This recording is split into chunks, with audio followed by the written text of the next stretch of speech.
Ya, oke, langsung aja kita mulai. Assalamualaikum warahmatullahi wabarakatuh.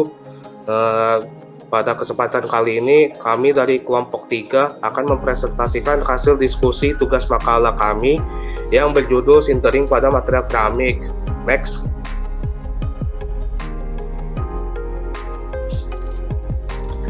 Sebelum sesi presentasi dimulai, di sini kami akan memperkenalkan diri terlebih dahulu. Yang pertama ada rekan saya sendiri, Arik Wahyudi, NIM 06171014. Kemudian yang kedua ada saya sendiri, Muhammad Hafiz Faresi, NIM 06171041. Yang ketiga ada rekan saya, Misela Arvia, NIM 06181053. Dan yang terakhir ada rekan saya, yaitu bernama Zuageri Pratama Nur, NIM 06191062. Next.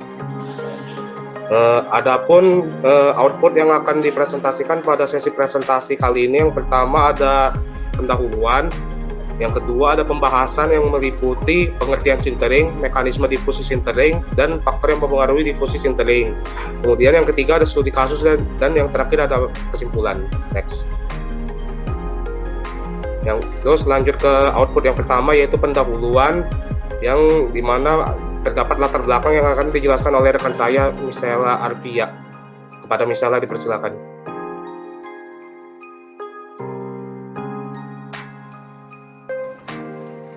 Baik. Setiap proses manufaktur material, di dalamnya terdapat proses difusi. Difusi adalah penyebaran molekul suatu zat yang ditimbulkan oleh suatu gaya yang identik dengan energi kinetik, menurut Dwijo Seputro tahun 1994. Kontrasi larutan itu sendiri merupakan banyaknya jumlah zat terlarut dalam perlarut. Cepat lambatnya difusi dan osmosis dipengaruhi oleh beberapa faktor, diantaranya seperti konsentrasi, suhu, tekanan, dan matrik atau bahan penyusun, menurut Salisbury dan Ross tahun 1996. Contoh dari difusinya bisa difusi atom, di mana atom bergerak dan pindah dari satu tempat ke tempat yang lain. Tentunya ada beberapa faktor yang mempengaruhi proses difusi itu. Oleh karena itu, pada makalah kali ini dibahas mengenai proses difusi pada proses sintering material keramik. Selanjutnya akan dijelaskan oleh Zuageri. Ya, adapun tujuan dalam proses sintering ini, yang pertama itu mengetahui prinsip dari proses sintering, yang kedua mengetahui proses difusi yang dapat terjadi pada proses sintering, yang ketiga mengetahui faktor-faktor yang dapat mempengaruhi difusi pada proses sintering.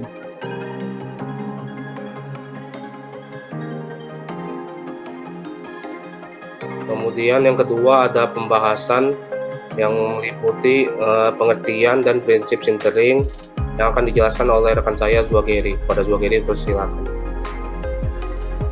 Untuk pengertian sintering sendiri, sintering merupakan bagian dari proses pembakaran yang digunakan dalam pembuatan gerabah dan benda keramik lainnya. Benda-benda tersebut terbuat dari bahan-bahan seperti kaca, alumina, zirkonia, silika, magnesia, kapur, berlium oksida, dan oksida besi. Prinsip sintering: semua suhu karakter yang terkait dengan transformasi fasa, transisi kaca, dan titik leleh yang terjadi selama siklus transisi dari formulasi keramik tertentu, yaitu Ekor dan Fritz, dapat dengan mudah diperoleh dengan mengamati kurva suhu muai selama analisis thermal dilatometer optik. Sintering dilakukan pada suhu tinggi. Selain itu, gaya eksternal kedua dan ketiga, seperti tekanan dan arus listrik, dapat digunakan. Gaya eksternal kedua yang umum digunakan adalah tekanan. Jadi, sintering dilakukan hanya dengan menggunakan temperatur biasa. Disebut sintering tanpa tekanan. Sintering tanpa tekanan digunakan dengan komposit logam keramik bergradasi dengan bantuan sintering partikel nano dan teknologi pencetakan massal. Varian yang digunakan untuk bentuk 3D disebut hot isostatic pressing. Baik, selanjutnya ada difusi pada proses sintering. Proses difusi yang terjadi selama proses sintering mengakibatkan terjadinya penyusutan atau shrinkage partikel yang diiringi pengurangan porositas akibat pergerakan batas butir. Proses difusi suatu atom pada produk dapat terjadi karena ada energi yang dimiliki oleh atom sehingga mampu bergerak dan mampu menempati pada energi yang lebih rendah, yaitu pada sisi void di dalam material. Fenomena sintering secara detail diilustrasikan pada gambar di samping. Serbuk yang menempel diilustrasikan seperti dua bola yang berimpit. Kemungkinan difusi atom dapat terjadi karena atom memiliki energi yang diakibatkan panas yang diberikan dari panas tumpul, menurut Sulistyo tahun 2018. Beberapa fenomena difusi yang terjadi selama proses sintering dapat diilustrasikan pada gambar. Yang pertama, untuk nomor 1 adalah difusi permukaan, kedua difusi PC, nomor 3 difusi evaporasi, nomor 4 difusi batas butir, dan nomor 5 difusi PC.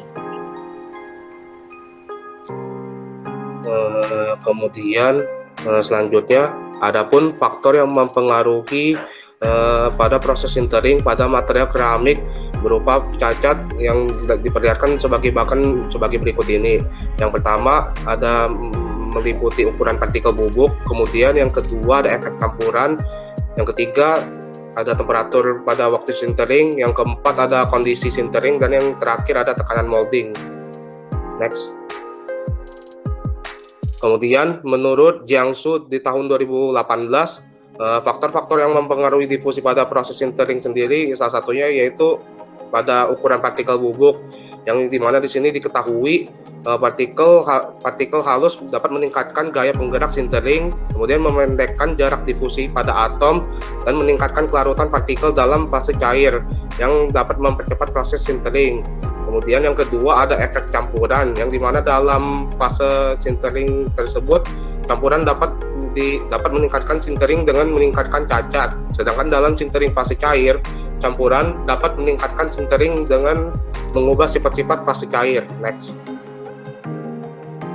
Yang ketiga, pada temperatur dan waktu sintering diketahui dengan meningkatkan temperatur sintering dapat menguntungkan transfer atau perpindahan massa seperti difusi fase padat. Akan tetapi jika temperatur yang digunakan terlalu tinggi, maka dapat meningkatkan kristalisasi sekunder sehingga dapat memperburuk performa dari suatu material itu sendiri. Adapun waktu sintering pada temperatur rendah terlalu lama untuk desinfikasi sehingga dapat mengakibatkan menurunnya performa dari sifat material itu sendiri. Yang keempat ada suasana atau kondisi pada sinter yang dimana kita ketahui pada udara dapat menyebabkan kekosongan dalam kristal yang sehingga dapat menyebabkan cacat ketika atmosfer dipilih dengan sintering material matriks yang berbeda-beda. Adapun pengaruh atmosfer yang dihasilkan pada sintering memiliki susunan yang sangat rumit. Dan yang terakhir ada tekanan molding, yang dimana pada tekanan tersebut terdapat percetakan kosong yang bertujuan untuk performa material tersebut. Di sini diketahui semakin tinggi tekanan percetakan, maka semakin rapat kontak partikel, dan semakin kecil resistansi difusi selama sintering, maka tekanan percetakan yang terlalu tinggi dapat menyebabkan fraktur getas bubuk dan tidak kondusif untuk sintering. Next. Kemudian ada studi kasus yang akan dijelaskan oleh rekan saya, Arik Wahyudi. Pada Arik Wahyudi dipersilakan. Jadi pada berikut ini ada studi kasus, yaitu ada suatu perusahaan elektronik. Perusahaan elektronik ini ingin membuat komponen elektronik dengan melakukan proses sintering.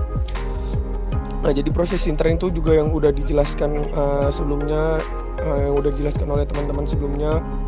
Proses sintering pada kali ini dilakukan pada temperatur 900 derajat. Jadi ada variasi temperatur pada studi kasus ini. Ada 3 temperatur, yaitu 900 derajat Celcius, 1000 derajat Celcius, dan 1200 derajat Celcius.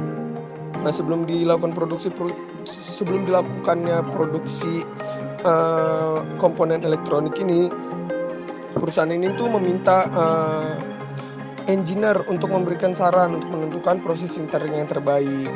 Jadi kayak gitu. Mungkin bisa lanjut. Nah, jadi penyelesaiannya itu yaitu sebagai berikut. Temperatur pada proses sintering menjadi salah satu faktor yang cukup menentukan pada hasil sintering. Karena temperatur yang semakin tinggi akan meningkatkan difusi pada proses sintering. Jadi menurut kami pada temperatur 1200 derajat Celcius menjadi pilihan yang tepat untuk dilakukan, karena pada temperatur tinggi akan membuat ikatan antar permukaan yang akan lebih sempurna. Dengan ikatan antar atom yang lebih sempurna, maka porositas akan menurun, maka temperatur 1200 derajat Celcius dapat diaplikasikan pada komponen elektronik. Jadi seperti itu. Jadi difusi ini akan meningkat seiring meningkatnya temperatur. Namun temperatur yang semakin tinggi juga bukan berarti akan membuat difusi itu difusinya akan jauh lebih tinggi, namun tidak memastikan bahwa hasil yang akan dihasilkan itu jauh lebih baik gitu. Mungkin itu aja ya studi kasusnya. Bisa di next. Ya, jadi yang terakhir ada kesimpulan.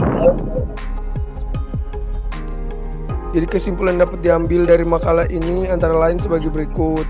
Yang pertama, sintering dilakukan pada suhu tinggi. Selain itu, gaya eksternal kedua dan atau ketiga seperti tekanan, arus listrik dapat digunakan.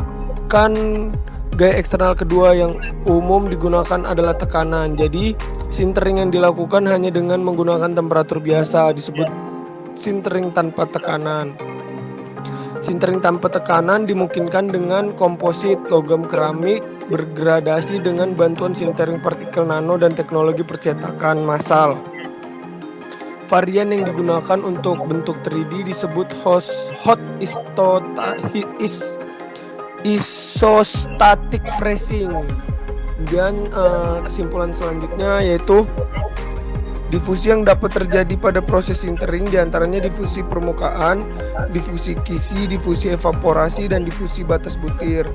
Kesimpulan yang terakhir yaitu faktor-faktor yang dapat mempengaruhi difusi pada proses sintering adalah ukuran partikel, bubuk efek campuran, temperatur dan waktu sintering, suasana atau kondisi sintering, dan tekanan molding. Mungkin itu aja presentasi dari kelompok kami. Kurang lebihnya mohon maaf jika ada kesalahan. Terima kasih.